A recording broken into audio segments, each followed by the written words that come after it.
So, for context, I'm a 34-year-old female, and this took place in 2007. I was around 18 at the time and in college. I had just graduated and my apartment lease wasn't up yet, so I decided to stay until it was, which was a horrible decision. To understand the story, I need to tell you about the apartment layout. When you walk through the front door, there's a flight of stairs leading to the actual main floor of my apartment. And once you go up those stairs, you have a full view of my living room and the balcony door. And if you were to go out of the balcony door, there's a wooden divider on the left-hand side that separates my balcony from my neighbors. My neighbors were an old couple that had been there longer than I had. I never really interacted with them, so I had no clue what was to come. It started on the night that I had just bought my new car. I was standing outside on my balcony reading the owner's manual while on the phone with my mom, and it was snowing slightly. I suddenly felt a warm breeze of air and a wicked smell of whiskey. I turned my head only to be face to face with a man leaping over the wooden divider that separates me from my neighbors. I practically jumped out of my skin and hung up on my mom without saying anything. "Hey, I'm Jackie." The man was holding out his hand to mine. Hi," I said. "So what are you doing out here in the cold?" he replied. "Oh, just reading a book," I said with a forced smile. Then, as suddenly as he appeared, he vanished. I immediately grabbed my phone and book and went inside. That was that for the night. Then the next day, I was getting ready for work and then went outside to get the mail. When I did, I saw a note sticking out of my mailbox. I pulled it out and it said something along the lines of, "You are very beautiful. Can I take you out on a date?" And his name signed at the bottom of the letter. I walked inside and put the letter on my car, Hugh Berry Fears. Then I left for work. Later that night, I was in my room reading a book until I heard screaming coming from my neighbor's apartment. They were all yelling at each other, and then I heard Jake say to his mom that he slit her throat. A chill went down my spine as I heard this, and then I heard my neighbor's sliding glass door slam shutter and footsteps on their balcony. Mind you, my bedroom wall is right next to their balcony, and I can hear everything. Then I could smell the smell of cigarettes and whiskey again.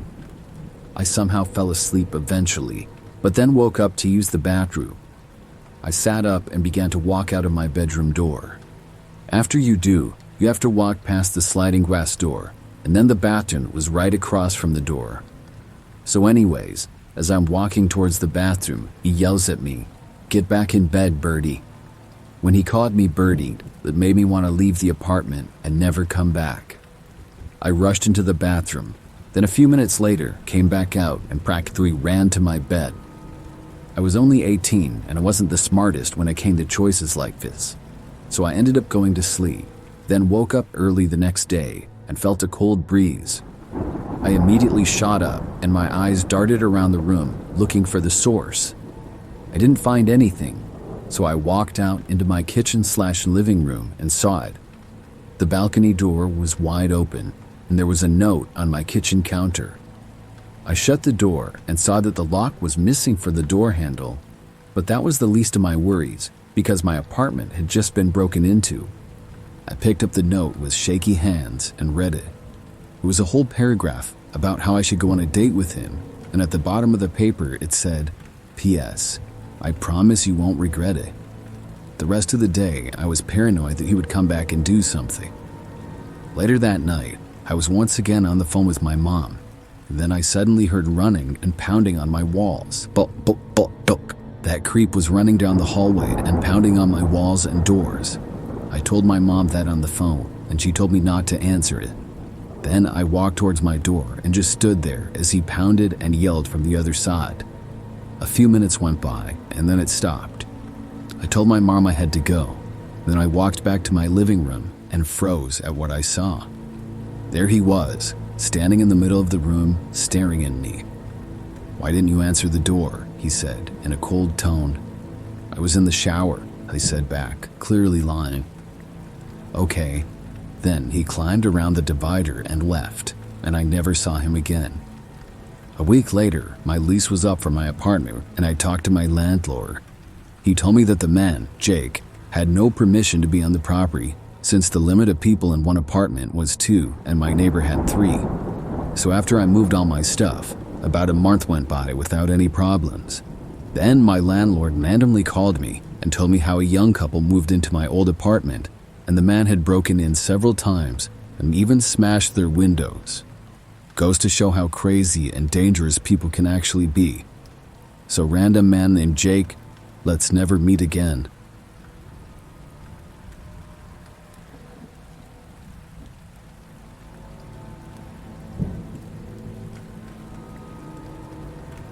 Last year, I had a really creepy experience. For a little background, I live by myself and have a house. This was the same situation for when the story occurred. It all started when I was at home one night. It was probably like 9 or 10 p.m. Usually, I stay up kind of late, so I wasn't about to go to bed or anything. When I heard a knock on my front door, I did think it was unusual.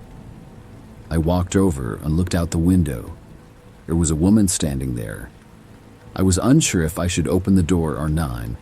I waited to see if she would walk away, but about a minute later, she knocked on the door again, but I decided to answer and opened up the door for her. She had long blonde hair, looked to be in her 20s, was wearing a black sweatshirt. Right when I opened up the door, she asked me if she could come inside. I asked her why. The woman responded saying that there was some guy that was after her.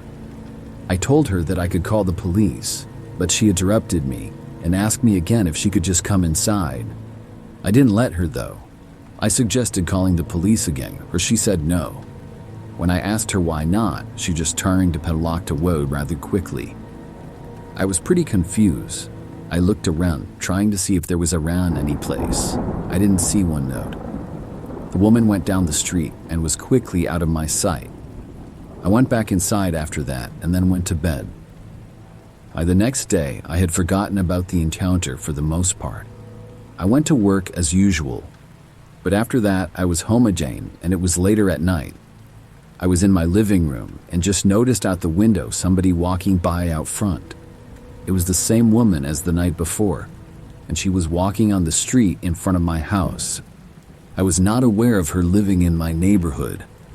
I had never seen her before until the night prior. It was also unusual for people to walk on the side of my street, so this was overall a very strange situation. When she was in front of my house, she kind of stopped and looked at my house. I noticed this, and then she seemed to kind of notice me looking at the window and her. Then she kept walking past my house down the street.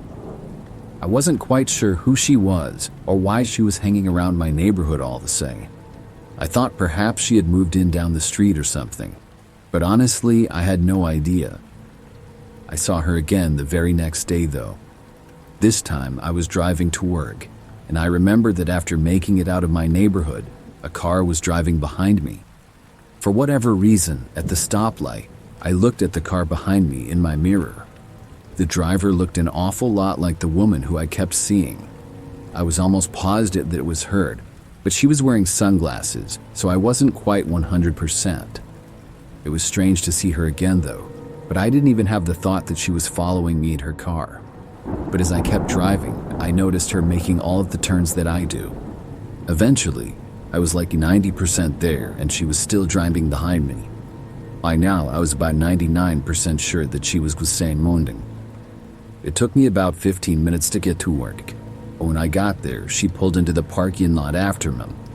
I was shocked. I knew she didn't work here. But when I drove into where I always parked, she drove through the lot a different way. Her car went out of my sight, and I couldn't tell if she was parking or driving away. I just went into work and didn't see her for the rest of the time that I was at work that day or when I was leaving. And for the next 2 days, I didn't see her at all. And I was even a little more suspicious during those 2 days. I would look out of my windows a little bit more at night. I didn't see her at all. And one night, once again, I was home by myself. Except this time, it was later. Probably a little bit after midnight. I was just about to go to sleep and in my bed. That's when I heard a sort of loud noise. It was coming from what sounded like outside, near the back of my house. I got up and went out to my doorway. That's when I heard another loud noise. This time, it was clear that it came from the back window. Somebody was hitting it with something. I didn't know who it was or what they were doing, so I stayed in my bedroom. I closed the door and then I called the police and told them that I thought somebody was trying to break into my house. A short time later, I heard another loud noise, and then it sounded like somebody was inside. I stayed in my room and quickly walked the door. Whoever was inside of my house slowly walked around, but soon I heard them opening a door a ways away. They never really got that close to my bedroom. Then I stopped hearing any noises. It took me a while to realize that they had likely gone into my basement. For the next 5 minutes or so, everything was silent.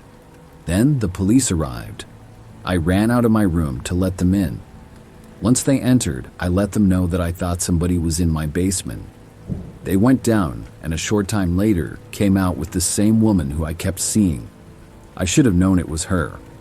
I was glad that she wouldn't be bothering me anymore, but I never got an answer. Why was she seemingly stalking me? I still don't know.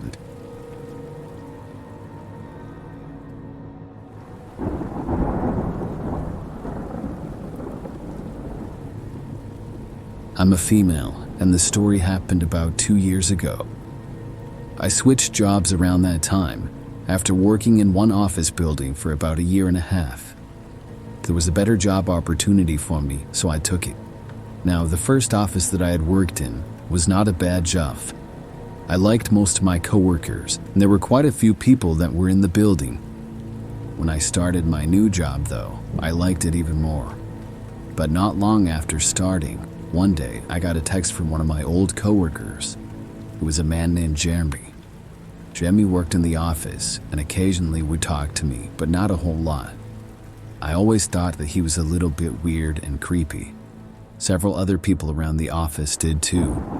It was just based on his personality and some of the things that he would say or do.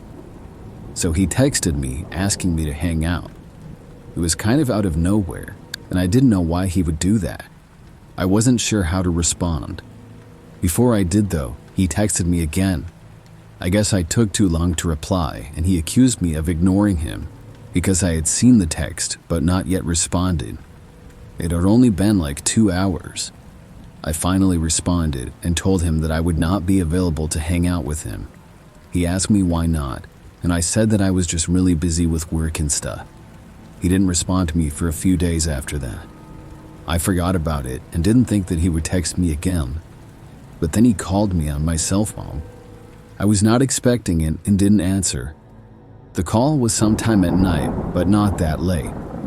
After he called me, he left a message. I remember when I played it, I got really creeped out.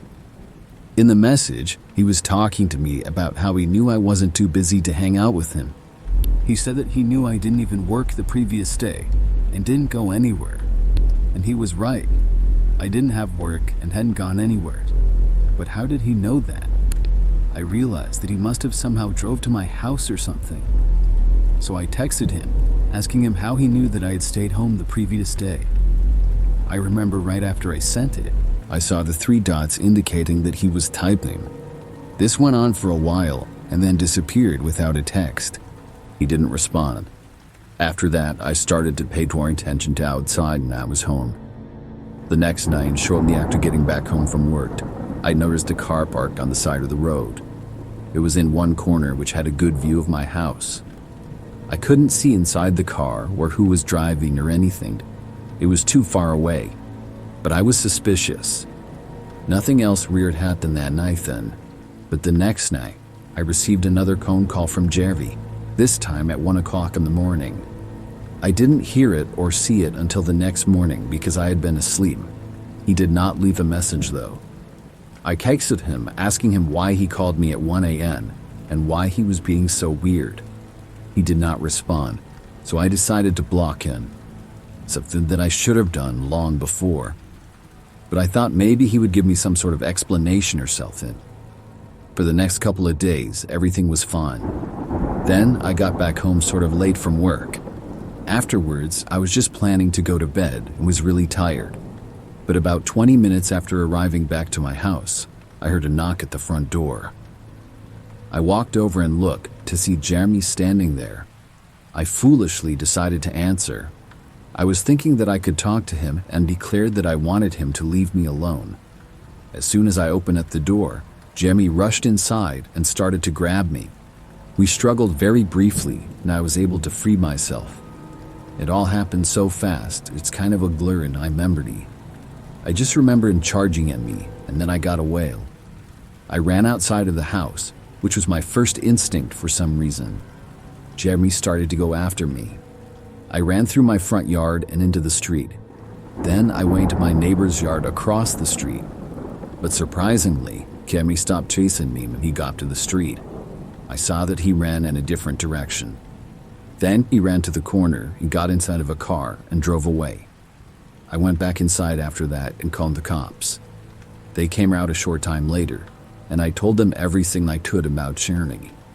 Long story short, I got a restraining order against him, and he hasn't bothered me since.